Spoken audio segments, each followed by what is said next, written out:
ओम शांति। आज का प्रातः क्लास है 8 अक्टूबर 1968। मीठे मीठे रूहानी बच्चे, अभी दूर देश के रहने वाले, फिर दूर देश के पैसेंजर्स हो, हम सब आत्माएं हैं और अभी बहुत दूर देश जाने का पुरुषार्थ कर रहे हैं।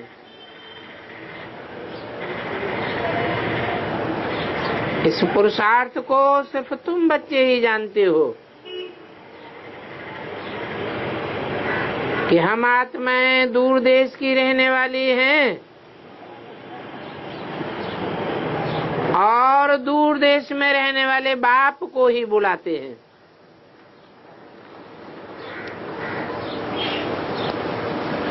कि आकर के हमको भी वहां दूर देश में ले चलो।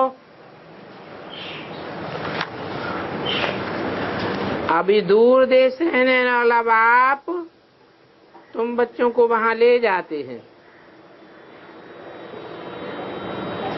तुम हो रूहानी पैसेंजर्स।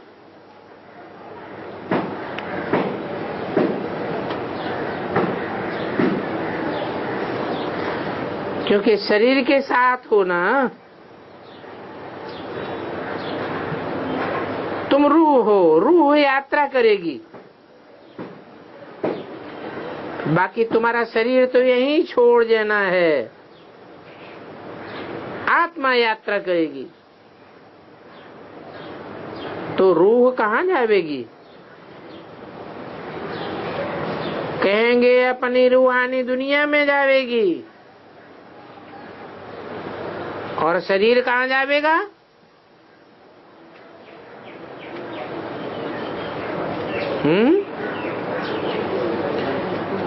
शरीर या तो पुरुषार्थ अधूरा होगा तो 5 तत्वों में मिल जाएगा। अगर संपूर्ण पुरुषार्थ होगा तो शरीर भी सुरक्षित रहेगा, 5 तत्वों में लीन नहीं हो पाएगा। तुम नई दुनिया बसावेंगे।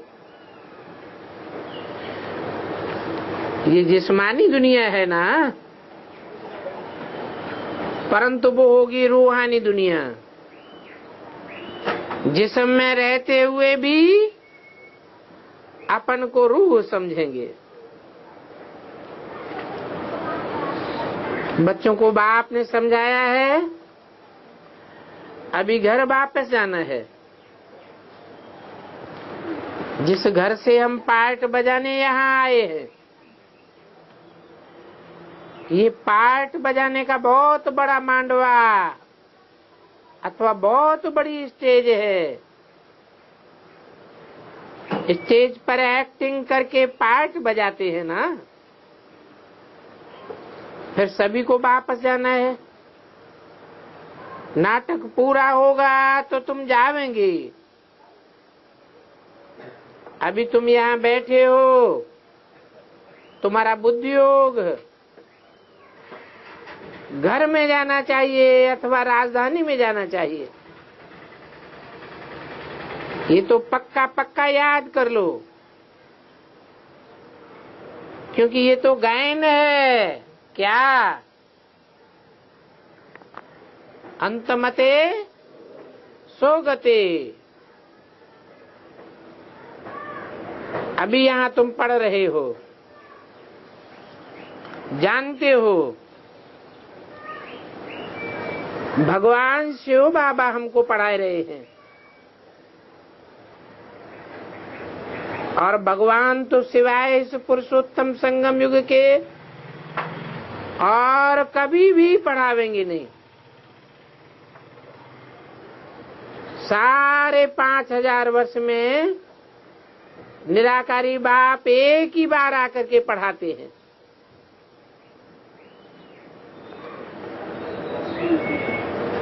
ये तुम बच्चों को पक्का पक्का निश्चय है।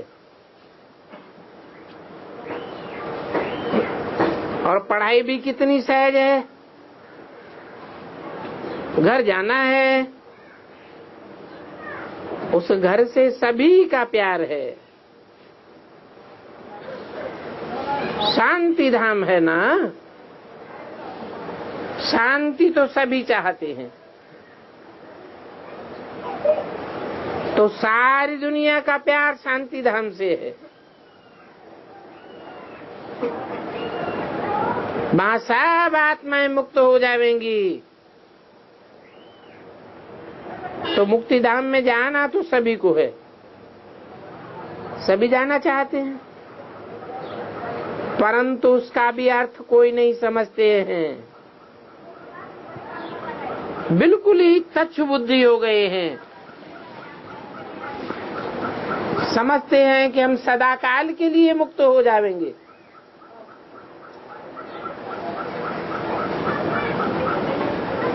स्वच्छ बुद्धि और तुच्छ बुद्धि का कंट्रास्ट अभी तुम समझते हो। मनुष्यों की बुद्धि इस समय कैसी बनी हुई है।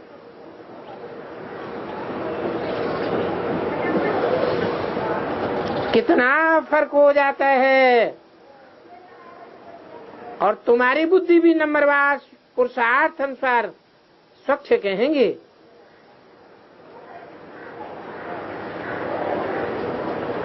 सारे विश्व के आदि मध्य अंत का नॉलेज तुम्हारी बुद्धि में है। तुम्हारी दिल में ये है कि हमको पुरुषार्थ करने से नारायण जरूर बनना है। परंतु यहाँ से तो पहले पहले अपने घर जावे ना।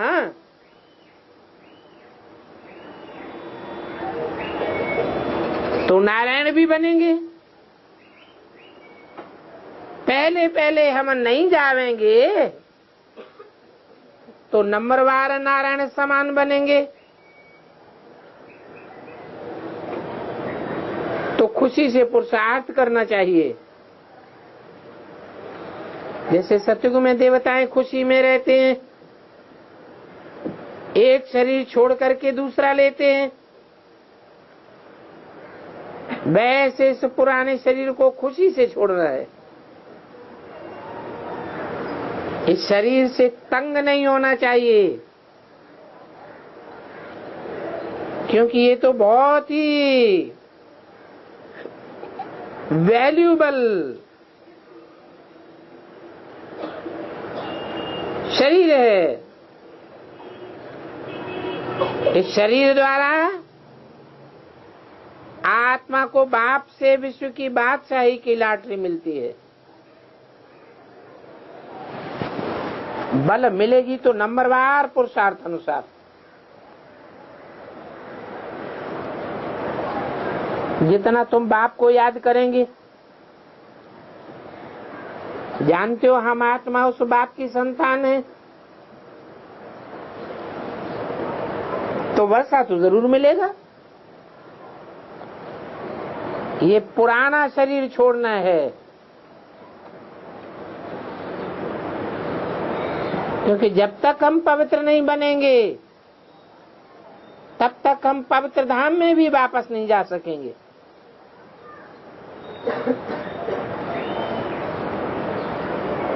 बाप को याद करते रहेंगे तो उस योग बल से सभी पापों का बोझा उतर जाएगा।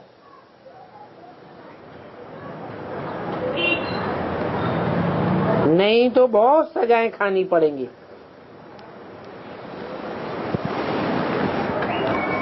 तो पक्का करना है कि हमको पवित्र तो जरूर बनना है।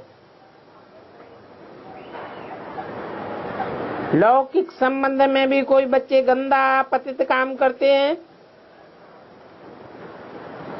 तो बाप गुस्से में आकर के लाठी से भी मार देते हैं, क्योंकि बेकायदे पतित बनते हैं।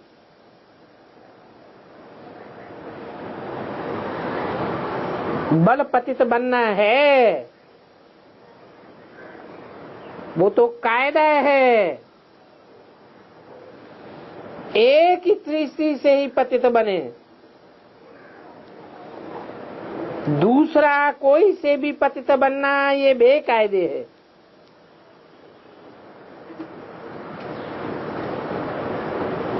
किसी के साथ बेकायदे प्यार रखते हैं तो भी माँ बाप को अच्छा नहीं लगता है।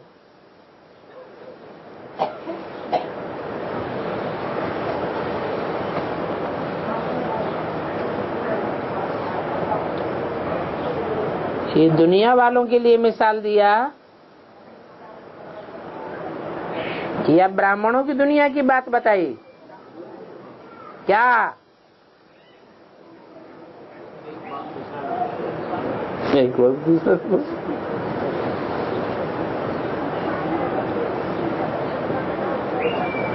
बल पतित बनना है, वो तो कायदा है इस पतित दुनिया का। पतित दुनिया में सब पतित है, एक भी पावन नहीं है। परंतु कायदा क्या कहता है? एक स्त्री से पतित बने, दूसरा कोई से पतित बनना ये बेकायदे है।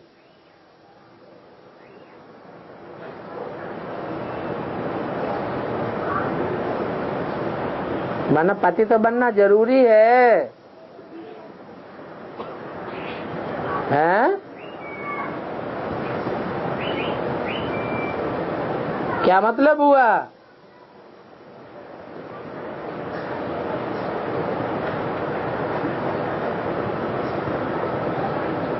सतयुग त्रेता में पतित बनते हैं, वहां पतित नहीं बनते। फिर कलाएं कम कैसे होती हैं?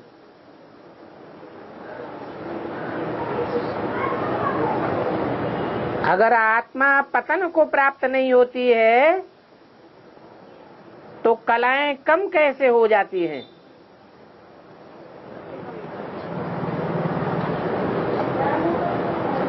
कम होती हैं या नहीं होती हैं?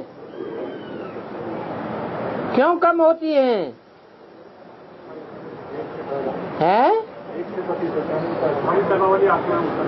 क्योंकि वहां भी एक से पतित होते हैं। भ्रष्ट इंद्रियों से पतित नहीं होते हैं, लेकिन श्रेष्ठ इंद्रियों का संग का रंग धीमी गति से पतन में ले जाता है। तो वहां भी ये कायदा है, क्या? पतित तो होना है। ये तो कायदा है, एक स्त्री से ही पतित बने। परंतु दूसरों से पतित बनना ये बेकायदे है। वो तो रही श्रेष्ठाचारी दुनिया की बात, श्रेष्ठ इंद्रियों के लिए। यहाँ है भ्रष्टाचारी दुनिया की बात। आदि हुए पड़े हैं, जो कर्म इंद्रियां हैं वो भ्रष्ट आचरण करने वाली हैं। चाहे हाथ हो या पांव हो या उत्सर्जन करने वाली इंद्रियां हो, उनसे कुछ न कुछ विकर्म होता रहता है।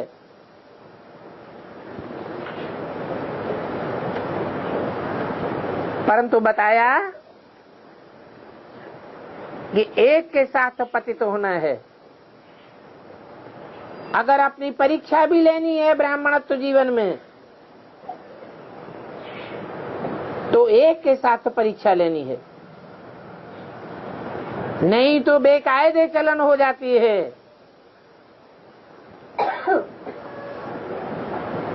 बेकायदे चलन चलते हैं तो मिसाल बताया, माँ बाप का, लौकिक दुनिया के माँ बाप भी डंडा लेकर के मार देते हैं। यहाँ तो फिर धर्मराज बैठा हुआ है। किसी के साथ बेकायदे प्यार रखते हैं तो अच्छी बात नहीं है। ये बेहद का बाप फिर कहते हैं तुम बच्चों को तो यहाँ इस दुनिया में रहना ही नहीं है, अभी तुमको जाना है नई दुनिया में।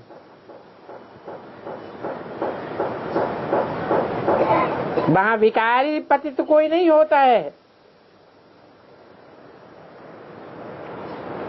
अर्थात विपरीत कर्म करने वाला कोई नहीं होता है। एक ही पतित पावन बाप आकर ऐसा पावन बनाते हैं।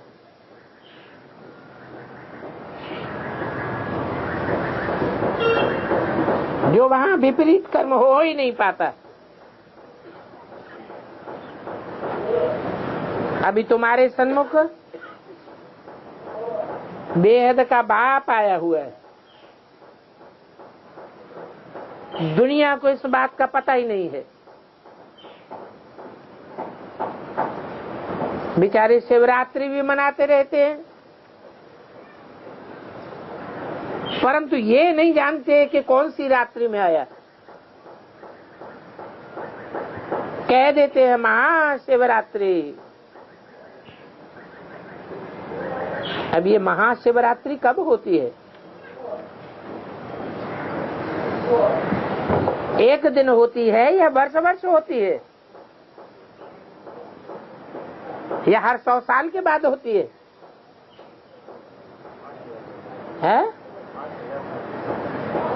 हर 5000 साल के बाद होती। कब होती है 5000 साल के बाद? संगम युग तो 100 साल का है, तो क्या हर साल होती है जैसे ब्रह्मा कुमारियां मनाती हैं? हर वर्ष के बाद भक्ति मार्ग वालों की देखा दूनी शिवरात्रि तो मनाते हैं ना, तो क्या हर साल होती है संगम युग में? है? कब? 76 में हुई महाशिवरात्रि हुई। 76 में जितना हम अंधेरे में थे उससे जास्ती अंधेरे में अब नहीं है क्या? है? अज्ञान अंधेरा बढ़ता जा रहा है या घटता जा रहा है? आत्मा तामसी होती जा रही है या पावन बनती जा रही है?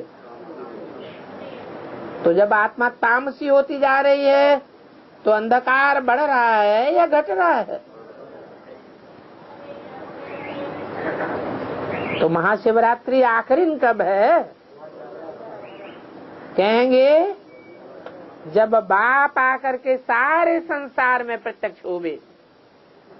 ऐसा प्रत्यक्ष होगे कि जो देखे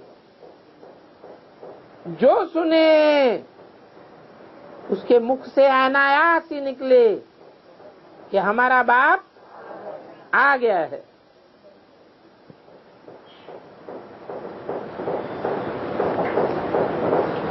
तो बाप खुद कहते हैं हमारा दिव्य जन्म है और अलौकिक जन्म है। इस लोक में जैसा जन्म होता है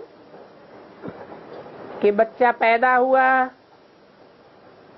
तो समझते हैं ये पैदा होना ही जन्म है, गर्भ से पैदा होता है, पहले गुप्त था फिर बाहर आता है। वो तो हद की बात हो गई। अभी भी क्या है, भगवान गुप्त पाठ बजा रहा है या प्रत्यक्ष पाठ बजा रहा है?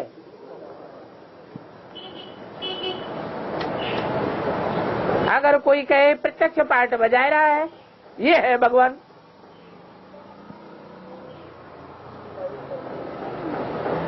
तो भगवान मानेगा कि भाग जाएगा? है? नहीं मानेगा। जब मानेगा ही नहीं तो गुप्त हुआ या प्रत्यक्ष हुआ? अच्छा, वो माने या ना माने, हम साबित करेंगे। कोई छाती ठोक के कहे कि हम साबित करेंगे, कोई है ऐसा? है? कोई नहीं है? हाँ, कौन है? हाँ, कौन है? कौन है? कहाँ महाशिवरात्रि हो रही है? जरा दिखाओ, इधर आ जाओ, सामने आ जाओ, आ जाओ, आ जाओ, आ जाओ। समय हो, माने अभी शिवरात्रि नहीं हुई है। पैतरा बदलो नहीं, एक पक्की बात करो।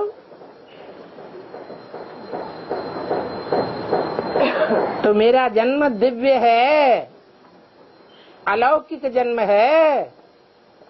लौकिक जन्म सदृश मेरा जन्म नहीं है। और कोई भी आत्मा मेरे समान शरीर में आ नहीं सकती। बल मनुष्य आत्माएं, भूत प्रेत आत्माएं भी प्रवेश करती है, परंतु उनके प्रवेश करने में और मेरे प्रवेश करने में बहुत फर्क हो जाता है। क्या फर्क हो जाता है? मुझे आत्मा का सूक्ष्म शरीर नहीं है, और जो भी मनुष्य आत्मा होती है उनका सूक्ष्म शरीर होता है। सूक्ष्म शरीर में जास्ती ताकत होती है, और सूक्ष्म शरीर का दबाव पड़ता है, जिसमें प्रवेश करती है सूक्ष्म आत्मा, प्रेत आत्मा, उसको दबोच लेती है। वो अपनी स्मृति भी कभी कभी भूल जाता है, जैसे गुलजार दादी अपनी स्मृति भूल जाती है, चेहरा मोरा बदल जाता है, उनको वाणी भी दोबारा पढ़नी पड़ती है। तो मैं तो हल्का फुल्का हूँ, मेरे ऊपर जन्म जन्मांतर का कोई भी पापों का बोझा नहीं है। इसलिए मैं कब प्रवेश करता हूँ और कब चला जाता हूँ, ये कोई को पता भी नहीं चलता। नहीं तो प्रेत आत्माएं जिसमें प्रवेश करती हैं, उसके हाव भाव, व्यवहार से, वाचा से सबको पता लग जाता है। मेरा कोई को पता नहीं चलता। तो ऐसी बहुत सी बातें हैं जिनके आधार पर ये साबित होता है कि मेरा जैसा दिव्य जन्म, अलौकिक जन्म और कोई का नहीं हो सकता। बल धर्म स्थापक जो आते हैं उनकी आत्मा भी प्रवेश करती है, परंतु वो तो बात ही अलग है।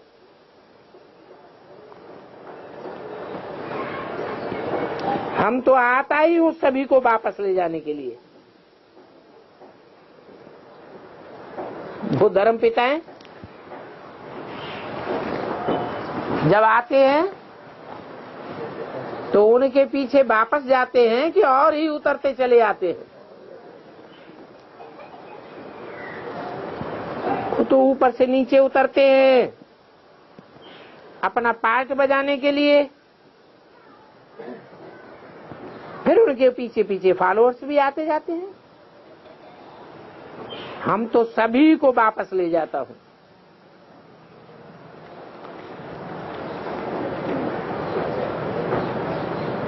फिर आकर के सभी को बतलाता हूं कि तुम कैसे पहले पहले नई दुनिया में आवेंगे, नंबरवार पुरुषार्थ अनुसार।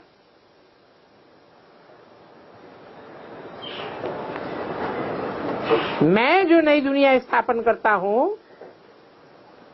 उस सतयुगी नई दुनिया में बगुला कोई भी नहीं होता है।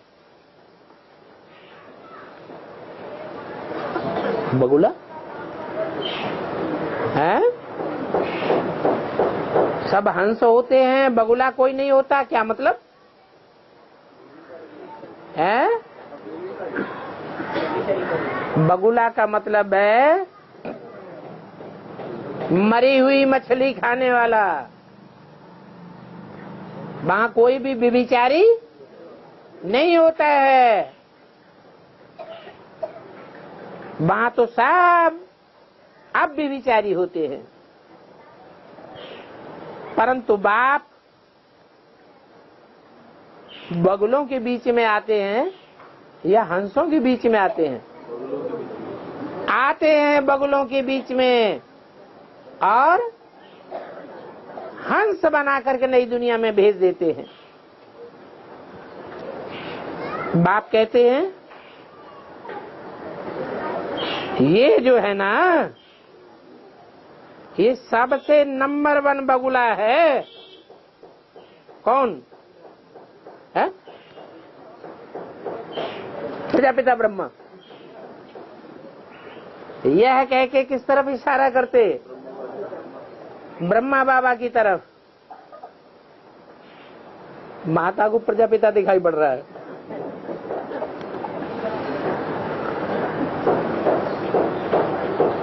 तुम किसे कहते हैं? हम ब्राह्मण बच्चों को। उन ब्राह्मण बच्चों में भी मुख्य कौन है? प्रजापिता वाली आत्मा। तो तुम जो सन्मुख बैठ पढ़ते हो वो बगुला नहीं है, है?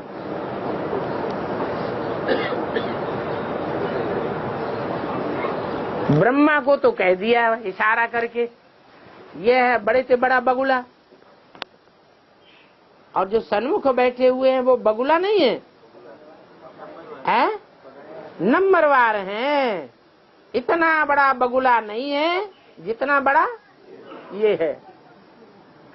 बिना प्रूफ और प्रमाण के बुद्धिमान लोग मानने के लिए तैयार होते हैं? नहीं तैयार होते ना। तो बाबा की मुरली से ही कोई ऐसा पॉइंट बताओ जिससे ये साबित हो जाए कि ये सबसे बड़ा बगुला है।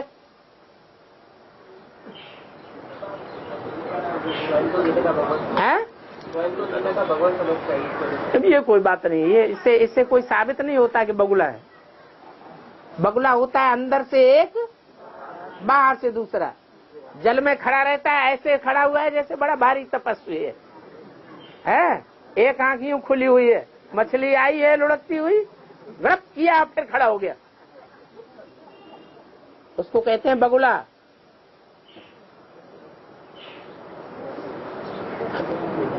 मना दिखावा करने वाला फर्स्ट क्लास, बुद्धि में ही नहीं आता। बाबा के पास आया, सामने से बोला, बहुत सामने आने वाला नहीं। क्राइस्ट और कृष्ण की राशि मिलाते हैं। क्रिश्चियंस जो हैं उन सबसे जास्ती दिखावे वाले होते हैं। ऐसे दिखावा करते हैं कि जैसे हमसे ज्यादा कोई सभ्य सारी दुनिया में नहीं हो सकता। लेकिन दुनिया की सबसे बड़ी बर्बर जाति है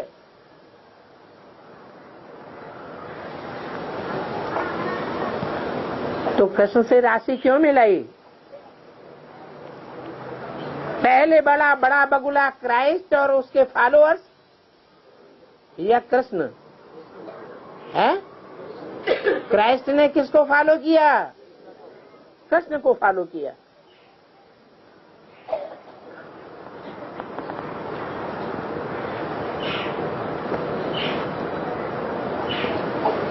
तो देखो, ये जो सबसे नंबर 1 बगुला बनता है वो ही फिर सबसे नंबर 1 है। क्या बनेगा? हंस बनेगा। तुम भी अभी हंस बन रहे हो। बाबा सामने से नहीं अटैक करता है, सामने वालों को नहीं कहता है तुम भी नंबर 1 बगुला थे। माता ने हिम्मत करके बोल दिया। क्या तुम भी अभी हंस बन रहे हो? ये भी हंस बनता है।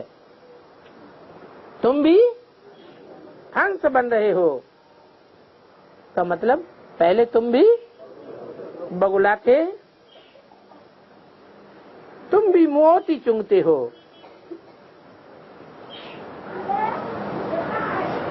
मोती चुंगते हो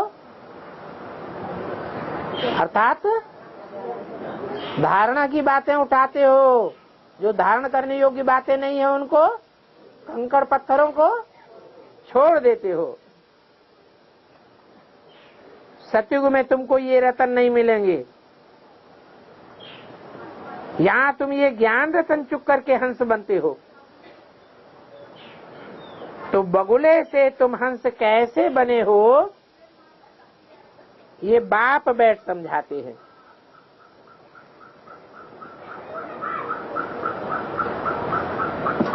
कैसे बने हो? बगुले से हंस कैसे बने हो? बाप क्या समझाते हैं? हैं? अरे भ्रष्ट दुनिया के संग के रंग से बगुले बने हो और श्रेष्ठ से श्रेष्ठ शिव बाबा के संग के रंग से हंस बन जाते हो।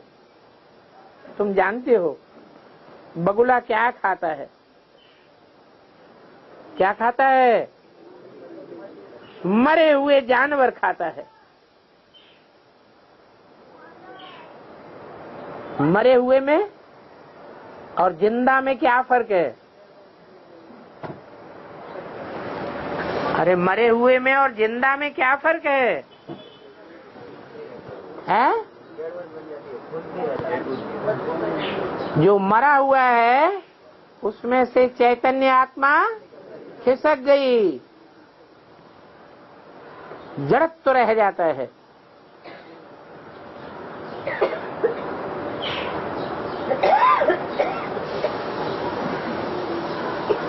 तुम भी बगुले थे,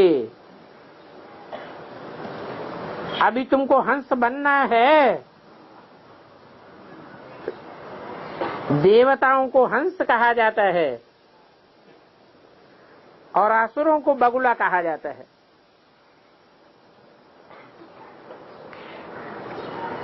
अभी तुम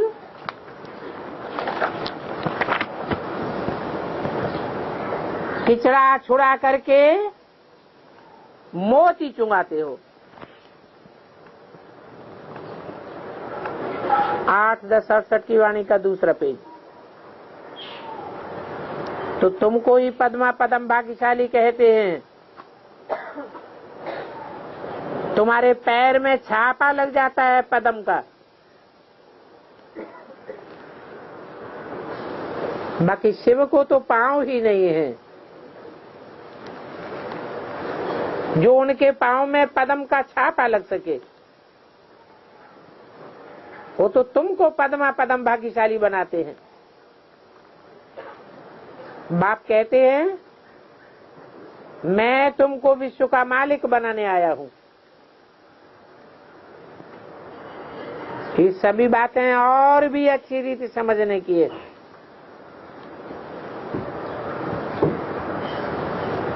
मनुष्य ये तो समझते हैं कि पहले भारत में स्वर्ग या पैराडाइज था, परंतु कब था, फिर कैसे होगा, ये कोई को पता नहीं है। तुम तो अभी रोशनी में आ गए हो, वो सभी अंधेरे में हैं।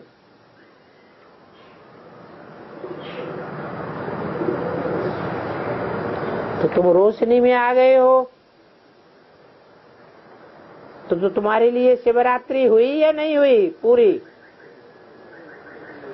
है? तुम्हारे लिए शिवरात्रि हुई या नहीं हुई? अरे नहीं हुई, रोशनी में आ गए। महाशिवरात्रि पूरी होगी तभी तो रोशनी होती है। तो रोशनी में आ गए या नहीं आ गए हैं? एवरलास्टिंग आ गए नहीं? अभी माया फाइनल पेपर लेने के लिए सामने खड़ी है।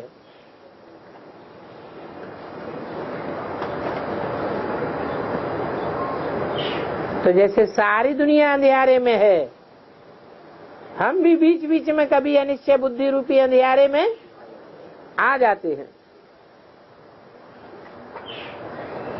ये लक्ष्मी नारायण विश्व के मालिक कब बनते हैं, कैसे बने, ये भी किसी को पता नहीं है। किसी को पता नहीं है। तुम ब्राह्मणों को तो पता है, पता है या नहीं है? है? अरे पता नहीं है?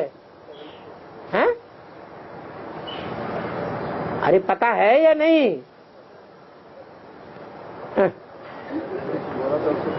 ये तो सांप छछूंदर की गति हो गई।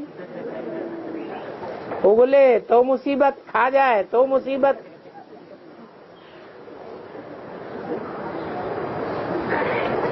किसको पता नहीं है? माने अगर पता भी है तो जैसे झुंझार बुद्धि होती है, अनुमान लगा सकते हैं लेकिन पक्का पक्का नहीं कह सकते कि वो रात्रि के 12 बजे वाली शिवरात्रि कौन से दिन है, जिसके कारण कृष्ण रात्रि में ही शिवरात्रि मना लेते हैं। कृष्ण का जन्म भी कै बजे मनाते?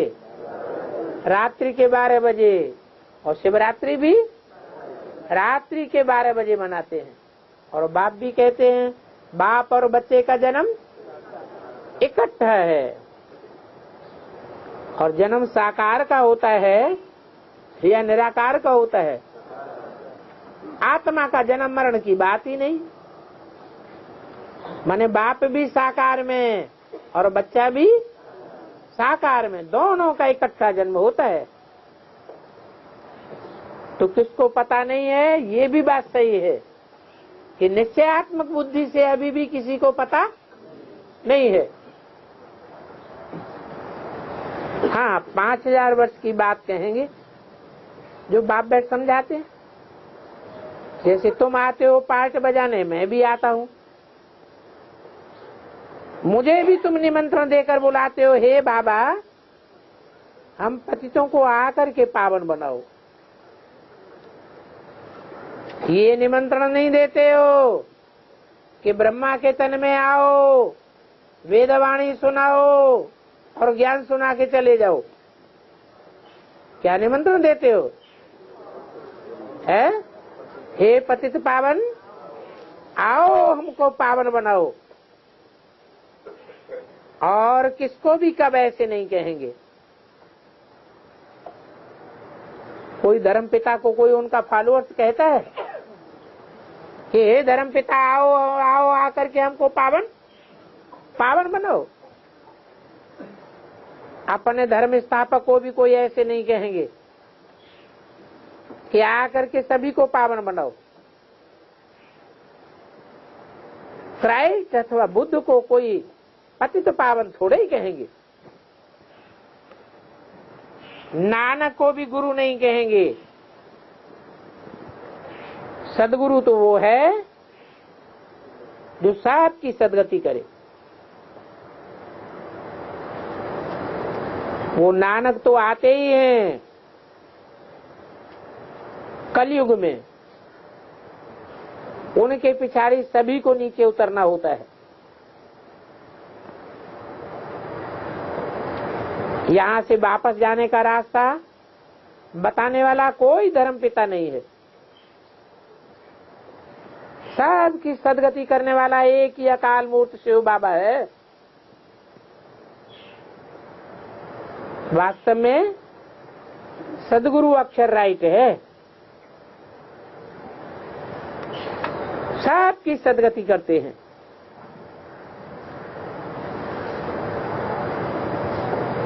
तुम सभी से राइट अक्षर सिख लोग बोलते हैं, बड़े बड़े आवाज से कहते हैं सदगुरु अकाल मूर्त।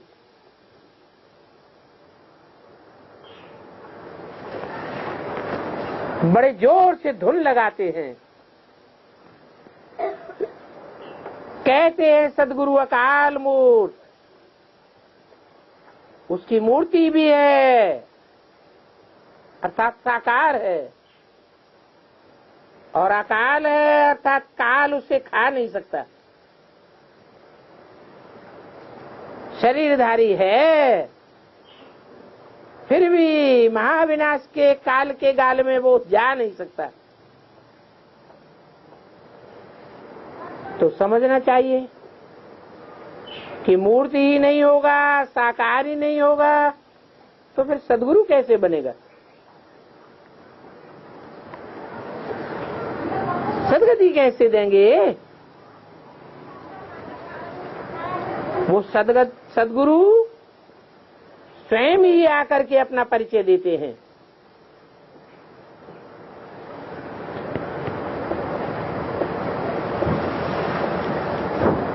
स्वयं ही देते हैं,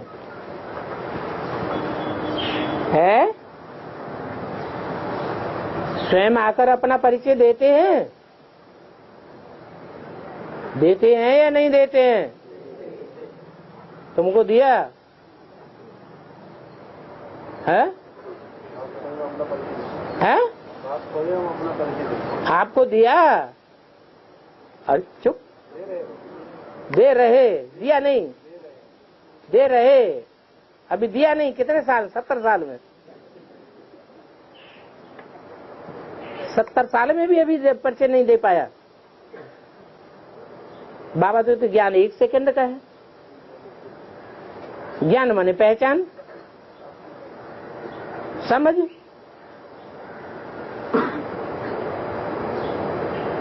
तो सदगुरु आकर स्वयं ही अपना परिचय देते हैं। मैं तुम्हारे मिसल जन्म नहीं लेता हूं,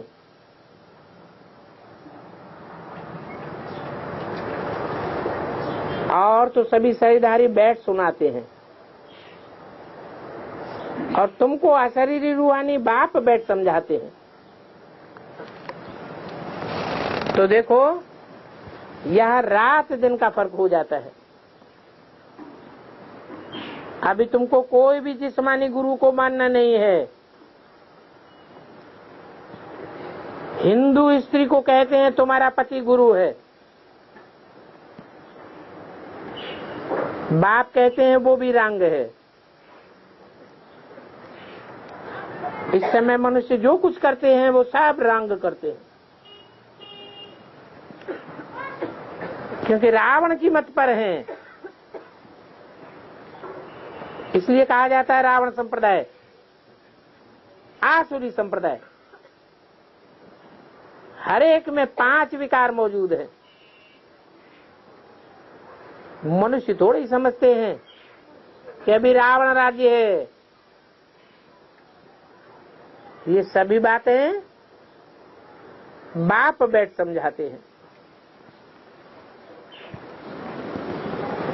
और फिर डिटेल भी सारा बतलाते हैं। नहीं तो सारी दुनिया के चक्र का कैसे मालूम पड़े?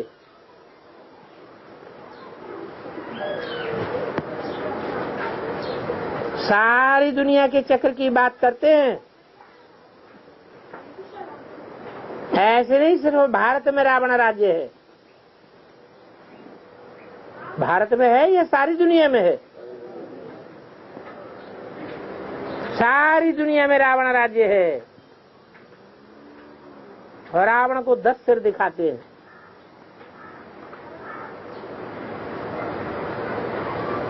माना दुनिया में मुख्य रूप से 10 मतांतर फैले हुए हैं धर्मों के नाम पर। उन धर्मों के 10 धर्म पिताएं भी हैं जिनकी बहुत मान्यता है। उनको ग्रेट फादर्स कहते हैं।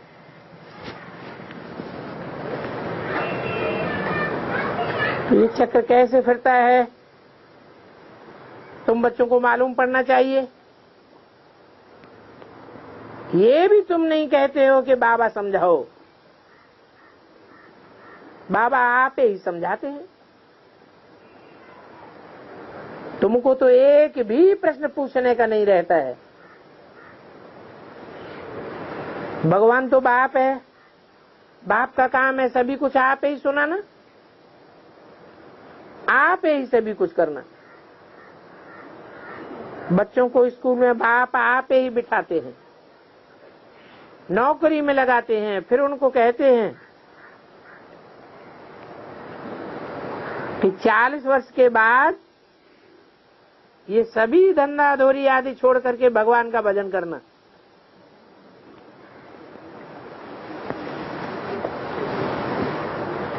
कहते हैं ना भगवान का भजन करना, वेद शास्त्र आदि पढ़ना, पूजा पाठ आदि करना। अभी तुम तो समझते हो आधा कल्प हम पुजारी बने, फिर आधा कल्प के लिए हम पूज्य बनते हैं। पवित्र कैसे बनते हैं इसके लिए कितना सहज समझाया जाता है। जब पवित्र बन जाते हैं तो भक्ति बिल्कुल छूट जाती है, क्योंकि भक्ति से ही दुर्गति होती है। तो फिर भक्ति क्यों करेंगे? तो भक्ति की तरफ तो ध्यान भी नहीं जाना चाहिए। वो सारी दुनिया तो भक्ति कर रही है, तुम ज्ञान ले रहे हो। तो जैसे कि तुम रात में थे, अभी दिन में हो, वो रात में है, तुम दिन में जाते हो। घोर सो जरा हो जाएगा, अर्थात स्वर्ग में चले जाएंगे। गीता में भी लिखा हुआ है मन मना भव। अब ये गीता का अक्षर तो मशहूर है, गीता पढ़ने वाले समझ सकते हैं। बहुत ही सहज बात लिखी हुई है। सारी आयु गीता पढ़ते आए, पहले तो कुछ भी नहीं समझते थे। अभी वही गीता का भगवान बैठ सिखलाते हैं तो पति से पावन बन जाते हो। भक्ति मार्ग में तो गीता पढ़ते पढ़ते, सुनते सुनते, पढ़ाते पढ़ाते और ही पतित बन पड़े। अभी हम सुनते हैं फिर औरों को सुनाते हैं। पहले हम पावन बनते हैं, क्योंकि ये बाप के महावाक्य है ना। ये बड़ा ही सहज राजयोग है। मनुष्य तो कितने अंधश्रद्धा में डूबे हुए हैं, इतने अंधश्रद्धा में डूबे हुए हैं कि तुम्हारी तो बात ही नहीं सुनते। ड्रामा अनुसार उन्हों की भी जब तकदीर खुलेगी तब ही आ सकते हैं तुम्हारे पास। तुम्हारी तकदीर तो पहले ही खुल गई। तुम्हारी जैसी तकदीर और कोई धर्म वालों की नहीं है। बाप ने समझाया है तुम्हारा देवी देवता धर्म बहुत ही सुख देने वाला है, और तुम ही इस बात को समझते हो कि बाबा ठीक कहते हैं। शास्त्रों में तो नई दुनिया में भी कंसी, जरासंधी, रावण आदि बैठ दिखाए हैं। अब वहां नई दुनिया के सुख का तो कोई को पता ही नहीं है। बल देवताओं को पूजते हैं, परंतु बुद्धि में कुछ भी नहीं बैठता। तुमको अभी सारी बातें बाप बैठ समझाते हैं। बच्चे अभी मुझे याद करते रहो, मुझे याद करते रहेंगे तो तुम पावन बन जाएंगे। ऐसे पहले कभी और सुना? बाप बच्चों को कह रहे हैं कि मुझे याद करो। लौकिक बाप कब ऐसे याद कराने का पुरुषार्थ नहीं कराते? ये तो बेहद का बाप है जो बैठ समझाते हैं। 8-10-68 की वाणी का 30 पेज। तुम सारे विश्व के आदि मध्य अंत को जान करके चक्रवर्ती राजा बन जाएंगे। तो तुम पहले पहले घर में जावेंगे, फिर तुमको ही पहले पहले पाठधारी बन करके आना है। अभी किसी को भी ये पता नहीं पड़ेगा कि ये नई आत्मा है या पुरानी आत्मा है। जो नई आत्मा होगी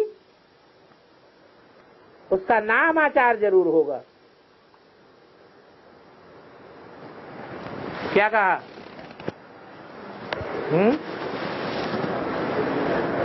परमधाम से कोई भी नई आत्मा उतरी है, उसकी पहचान क्या बताई? जो भी नई आत्मा उतरती जाएगी संसार में उसका शोहरत बढ़ती जाएगी। अभी भी देखो कोई कोई का कितना नामाचार हो जाता है। ढेर के ढेर मनुष्य उनके पीछे लग जाएंगे।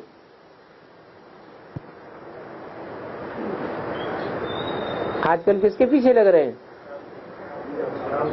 स्वामी रामदेव के पीछे कितने ढेर मनुष्य आ जाते हैं। बैठे बैठे अनायास ही आ जाते। तो नई आत्मा का प्रभाव पड़ता है। बाबा भी इसमें अनायास ही आया ना, तो वो भी नई आत्माएं आती हैं तो पुराणों में प्रभाव पड़ जाता है। तार टारियां निकलती जाती हैं तो उनकी महिमा हो जाती है। किसी को भी पता नहीं पड़ता कि इनका नामाचार इतना क्यों होता है। नई आत्मा होने से उनमें कशिश होती है। अभी तो देखो कितने ढेर झूठे भगवान बन गए हैं। इसलिए गायन है, सच की बेड़ी डूबती नहीं है, तूफान तो बहुत आवेंगे,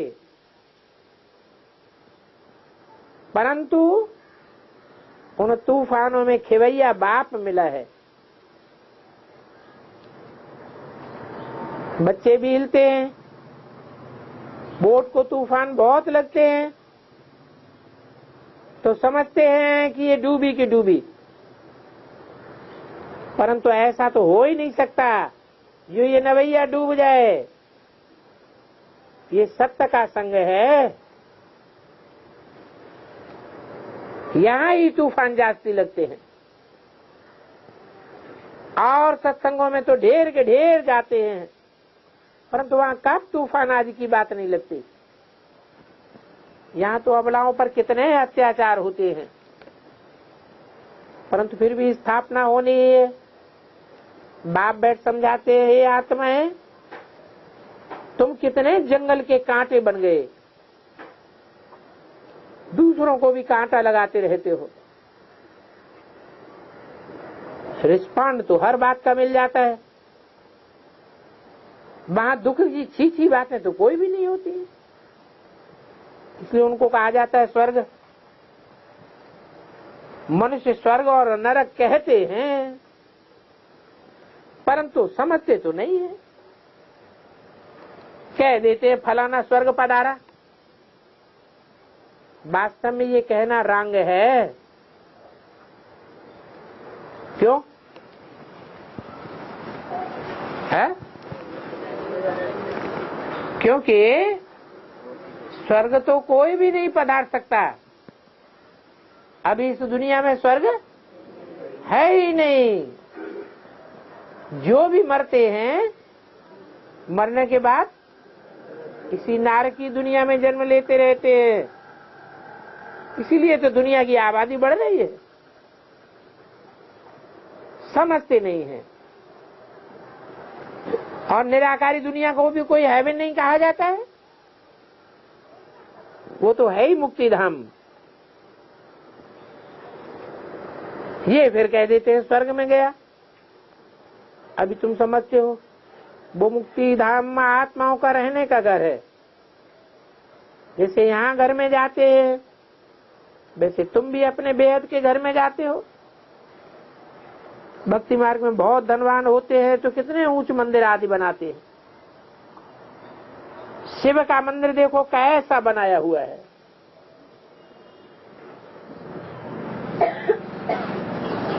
लक्ष्मी नारायण का मंदिर बनाते हैं तो भी सच्चे जेवर आदि कितने होते हैं। बहुत धन रहता है। अभी तो सब झूठ हो गया। तुम भी आगे कितने सच्चे जेवर आदि पहनते थे। अभी तो गवर्नमेंट के डर से सच्चा छिपा करके झूठा ही पहनते रहते हैं। वहां तो सच ही सच है, झूठा कुछ भी नहीं होता है। यहाँ किसी के पास सच्चा होते भी छिपा कर रख देते हैं और झूठा पहनते हैं। दिन प्रतिदिन सोना महंगा होता जाएगा। अभी भी होता जाता है। वहां तो है ही स्वर्ग। वहां तुमको सभी कुछ नया मिलेगा। नई दुनिया में सभी कुछ नया मिलता है ना। वहां अतिचार धन था। अभी तो हर एक चीज को देखो कितना मूल्य हो गया है। अभी तुम बच्चों को तो मूल वतन से लेकर सारे राज का पूरा समझाया हुआ है। मूल वतन का राज बाप बिगड़ और कौन समझावेगा। तुमको भी टीचर बनना है। गृहस्थ व्यवहार में भी भले रहो।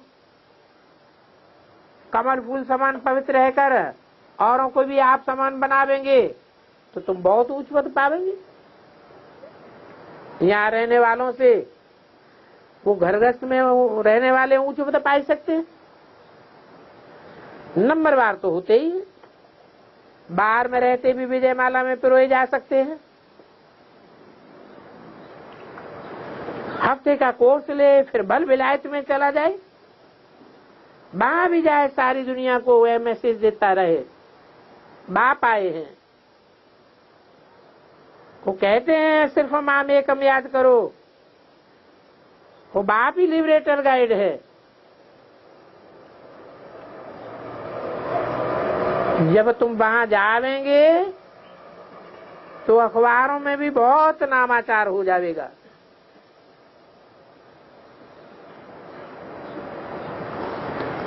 उस समय दूसरों को भी ये आवाज बहुत सहज लगेगी।